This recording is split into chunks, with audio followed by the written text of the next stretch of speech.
សួស្តីពុកម៉ែមីមីងទាំងអស់គ្នាយើងជួបគ្នាម្ដងទៀតជាមួយនឹងវីដេអូតម្រូវឆ្នោតខ្មែរលត្រី5ម៉ោងបាទសម្រាប់ថ្ងៃទី13ខែធ្នូឆ្នាំ2025បងប្អូនសម្រាប់ថ្ងៃនេះក៏មិនខុសពីថ្ងៃម្សិលមិញផងដែរគឺយើងមាននៅតម្រូវលេខតូចដើម្បីធ្វើការចែកជូនទៅកាន់ពុកម៉ែមីមីងទាំងអស់គ្នា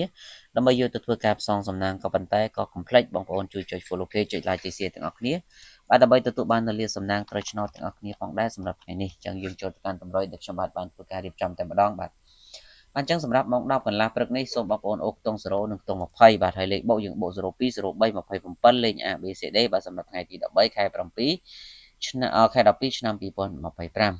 ទហើយសម្រាប់លេខពិសេសរបស់យើងម៉ោង1ម៉ោង1:00ឆ្នាំថ្ងៃគឺយើងមានជារៀងរាល់ថ្ងៃតែម្ដងគឺលេខតូច2គ្រាប់លេខ4ប៉ុស្តិ៍សេវា50000បាទចឹងបងប្អូនដែលចង់បានអាចធ្វើការឆាតជួបពេកហើយសម្រាប់ឆ្នោតយួនថ្មីក៏យើងមានបាទសម្រាប់អ្នកដែលចង់បានលេខឆ្នោតយួនថ្មីគឺយើងមានម៉ោង10កន្លះម៉ោង1កន្លះហើយឆ្នោតយួនចាស់យើងមានម៉ោង4កន្លះអញ្ចឹងសុទ្ធតែជាម៉ោងពិសេសតែម្ដង